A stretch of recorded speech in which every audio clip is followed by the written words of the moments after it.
Hi, I'm Dan, and this is Renee. And here we are after, my gosh, a long time ago. Yeah. We did this. Yeah. I'll never forget. I'll just never forget the day we were like sitting there in Laurel Smith's office, and you came in, and I think from that moment on, I was lost. Me too.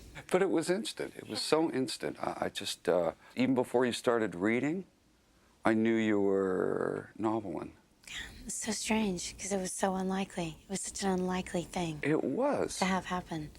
You had an offer out to someone else. Olivia Dobble got pregnant, and I'd worked with her for a year and a half. That's right. And with Vincent, we rehearsed. You were ready to go. We were ready to go, and then Olivia just had a And little life stepped in. had a little unexpected surprise. A nice gift. Yeah, it was a gift for her, and it was a gift for you. It was a gift for us. Yeah, it was. It was a huge gift, actually. Do you remember how you felt when you read that script the first time? Can you go back that far? Oh, sure. It was not a time that I was looking to go to work. In fact, I thought that that would be the last thing that I needed to do in my life personally. And my manager and good friend, John Carabino, called, and said, I know it's not a good time, and I know that this is the last thing on your list of things to do right now. And he said, but read it anyway. And I was out of town in a hotel room, and I sat with it and couldn't believe, because it was, first of all, it was a true story of a woman's experience in my home state, a woman whose spirit I understood, and it was a life that paralleled my own in a different time. And it was honestly a gift that was and remains one of the most important experiences in my life. And it was a turning point. It was tremendous in terms of what it meant at that time and later on, in a way that I couldn't know when I held the script, that I couldn't possibly know what it would mean in my life. It was professionally a turning point. I learned how to work on that film. I learned about what the possibilities are in terms of expression and within that medium.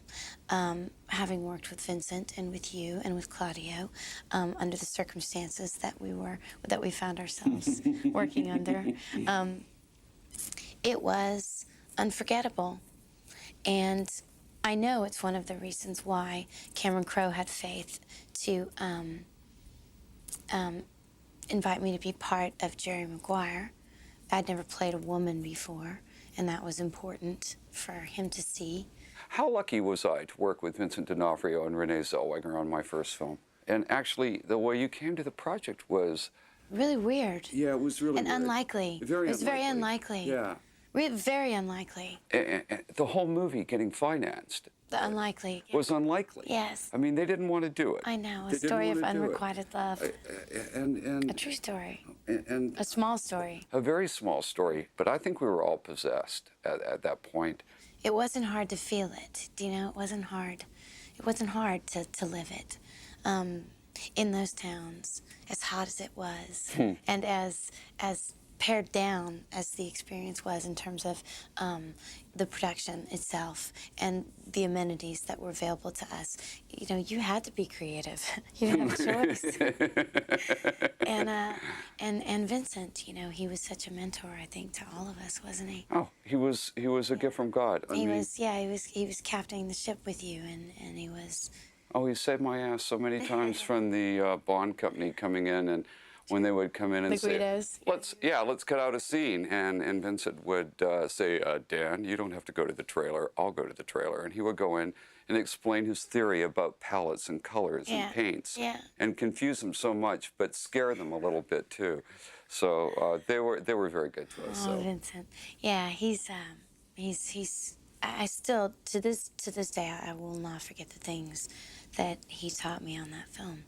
I will not forget a conversation that he had with me about what's possible and about how to take the process seriously, because when you really apply yourself to what it is that you're trying to achieve, the possibilities are limitless and so rewarding, in terms of what you'll experience through that kind of expression. And he's right. And he was so right. He was my greatest teacher on this journey. mine too. Mine too. I believe He taught that. me how to work with actors just by being with him, by working with him.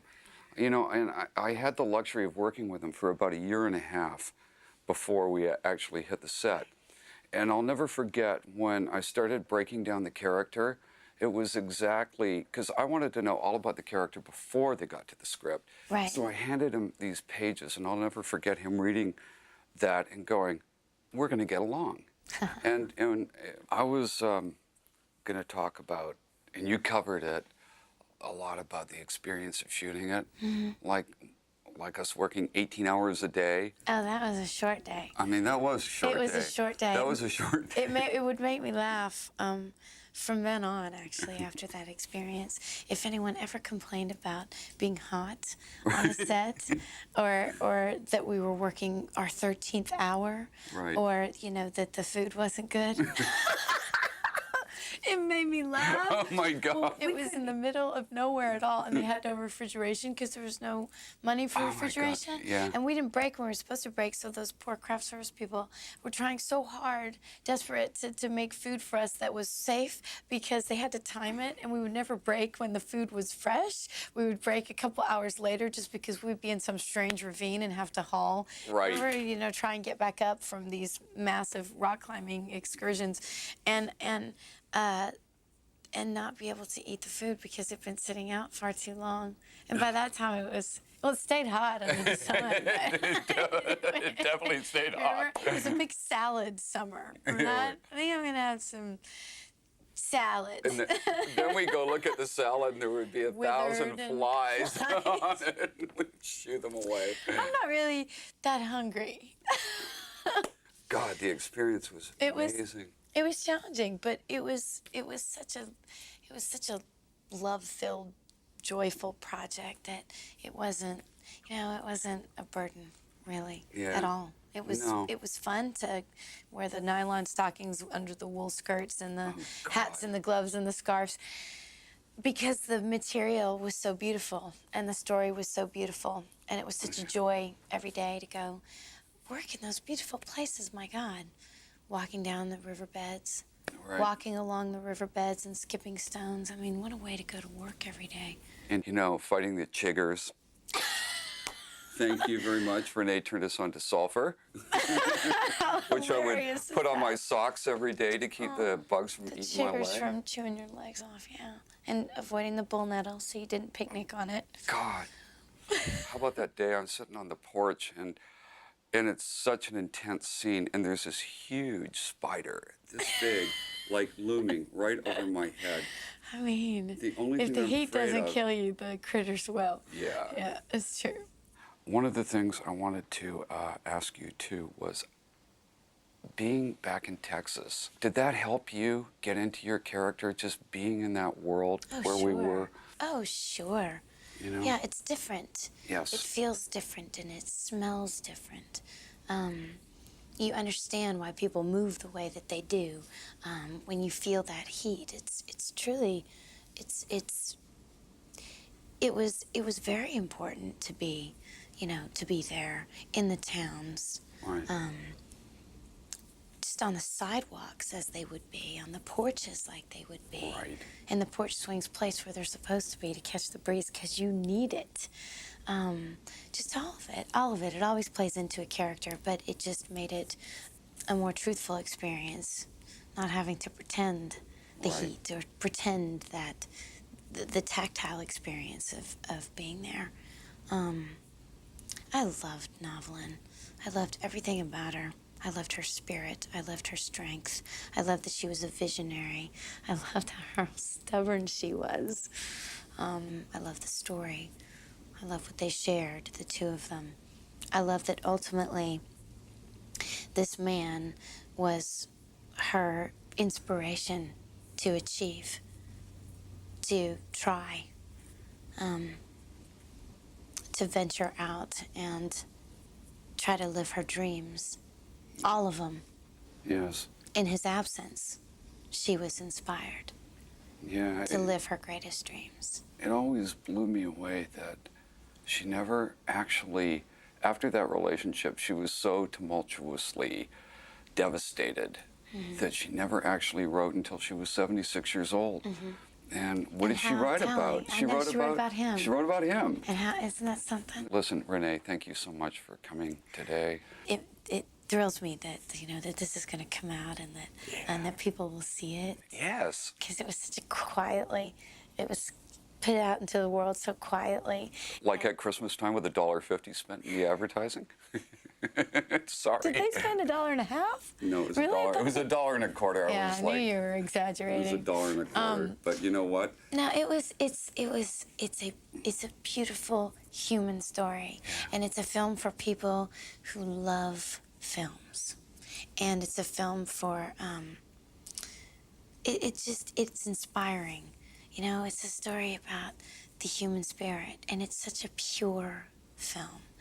It's such a pure story that you can't watch it and not walk away feeling something very intensely. And what it gave, you know, to all of us who were involved is immeasurably just beautiful. And you know the best thing about it is we had fun. We had fun. We had fun. We sure did have fun.